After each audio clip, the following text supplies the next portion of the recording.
فوز مهم جدا للنادي الاهلي على نادي المصري، حطه على صدارة الدوري، وتعادل اهم لنادي الزمالك امام نادي بيراميدز بيثبت ان نادي الزمالك نادي كبير وهو القطب الثاني للكرة المصرية. تحية كبيرة لنادي الزمالك وجماهيره، نادي الزمالك اللي طبق قواعد الفير بلاي ولعب النهارده لمصلحة النادي الاهلي. ويمكن دي من المرات القليلة اللي حصلت في التاريخ ان نادي الزمالك بتعادله مع بيراميدز عطل بيراميدز وضيع منه 2 بونت وخلاه يتساوى مع الاهلي في رصيد النقاط، ويصبح الاهلي هو اول الدوري بفارق الاهداف، ويحافظ الزمالك زي ما قلت لك على الفير بلاي ويلعب مباراه تاريخيه هتحسب لنادي الزمالك. ويأكد الملكي لبعض جماهيره اللي كانت بتطالب بتفويت المباراه لبيراميدز او بالتخاذل امام بيراميدز ان الزمالك نادي عريق وقوي وما ينفعش ان هو يلعب الا عشان الفوز. الزمالك فريق كبير ولعب بالاصول زي ما بنقول. بنشكر نادي الزمالك وبنهنيهم على التعادل لانهم اثبتوا ان هم فريق قوي ويقدر يقف قدام الفرق القويه، كمان اثبتوا ان هم لعيبه محترمه وجهاز محترم واداره محترمه.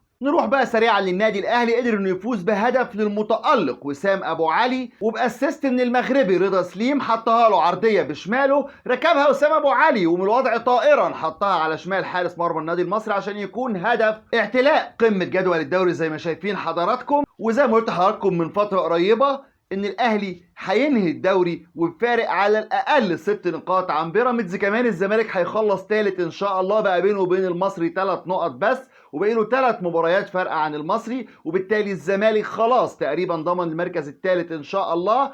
مبروك لنادي الاهلي وكمان مبروك لنادي الزمالك اللي النهارده يستحق التحيه يمكن اكتر من النادي الاهلي.